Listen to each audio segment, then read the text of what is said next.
संपूर्ण सुधारों का दादा ब्रह्मचर्य। आजकल देश भर में सूरों की सेना बढ़ रही है। जिसे देखो वही व्याख्यानदाता और देश सुधारक बनता फिरता है। इधर उधर मुंडक मुंडली से टर कोलाहल सुनाई दे रहा है। कागजी घोड़ों की खुरों की खनखनाहट जोर जोरों से कानों में घुस रही है। ऐसा मालूम होता है मानो अब कोई बड़ा भारी कर्मवीर हमारी सहायता करने के लिए आ रहा है, परंतु है क्या? कुछ नहीं। कोई देश कार्य के बहाने, कोई देशभक्ति के बहाने, कोई समाज स्थापना के बहाने अपना अपना स्वार्थ साधन कर रहे हैं। कोई ऐसे उदार पुरुष है कि बिना पैसे लिए व्याख्यान ही नहीं देते।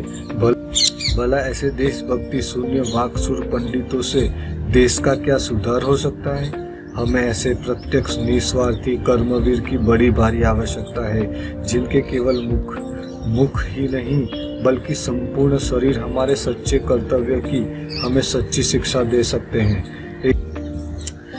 एक सच्चा ब्रह्मचारी देश का जितना सुधार कर सकता है, उस सुधार का एक सहस्रांश भी सुधार हजारों निर्वीर्य वाक्सुर पंडित अपने आयु भर के कोरे व्याख्यानों से नहीं कर सकते। व्याख्यानबाजों से कोई कदाचित समझता हो कि भारत अब जाग उठा है, तो यह उसकी गलती है। भारत जैसे पहले था वैसा आज भी है। हिंदुस्तान पहले की तरह आज भी ठंडा ही है। विशेष फर्क हुआ है सो यही कि वह पहले से आज अधिक बढ़ करने लगा है। भारत में प्रत्यक्ष निस्वार्थी कर्मवीर बहुत ही कम दिखाई देते हैं। स्वयं व्यभिचारी, अत्याचारी व दंभी होने पर भी अपने को सदाचारी और ब्रह्मचारी समझना तथा लोगों के नेता होने का दम भरना, इससे सुधार तो नहीं बल्कि भारत का बिगाड़ ही अधिक हुआ है और होगा। बगैर नीति बल के, चारित्र्य बल के कोई भी पुरुष कदापि श्रेष्ठ व यशस्वी हो ही नहीं सकता। यह अटल सिद्धांत है। बगैर नीति बल के, चारित्र बल के कोई भी पुरुष कदापि श्रेष्ठ व यशस्वी हो ही नहीं सकता। यह अटल सिद्धांत है।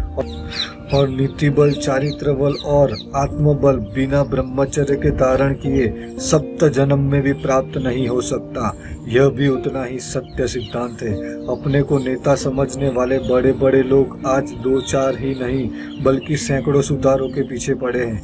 क्या सामाजिक, क्या धार्मिक, राजनीतिक कोई भी सुधार क्यों ना हो, परंतु बिना इस एक विषय में अर्थात ब्रह्मचर्य सुधार किए कोई भी सुधार कदापि चिरस्थायी व यशस्वी नहीं हो सकता। इस सिद्धांत वाक्य को हमें हृदय पट पर अंकित कर अपनी दृष्टि के सामने बड़े बड़े अक्षरों में टंगवा कर रखना चाहिए और रोज उसका दर्शन करना चाहिए। क्षणिक सुधार किस काम का? पानी पर लकीर खींचने से क्या मतलब? पानी पर लकीर खींचने से क्या लाभ? तथा जड़ को छोड़कर डाल पर और पत्तियों पर पानी छिड़कने से क्या लाभ? यह नितांत सत्य है कि संपूर्ण सुधारों और यश की कुंजी एकमात्र ब्रह्मचर्य ही है। यह नितांत सत्य है कि संपूर्ण सुधारों की और यश की कुंजी एकमात्र ब्रह्मचर्य ही है। बिना वीर्य धारण किए किसी जाति की कदापि उन्नति नहीं हो सकती। निर्वीर्य जाति दूसरों की सदा गुलाम ही बनी रहती है। यदि हमें गुलामी को जड़ मूल से हटाना हो, हमें स्वतंत्र, सुखी, शक्तिशाली और वैभव संपन्न बनना हो, पहले की तरह पुनः श्रेष्ठ बनना हो, तो हमें पहले के समान पुनः वीर्य संपन्न अवश्य ही बनना होगा। बिना ब्रह्मचर्य धारण किए हम कदापि पूर्व वैभव प्राप्त नहीं कर सकते। ब्रह्मचर्य ही संपूर्ण उन्नति का बीज मंत्र है। ब्रह्मचर्य ही संपूर्ण सुखों का निदान है।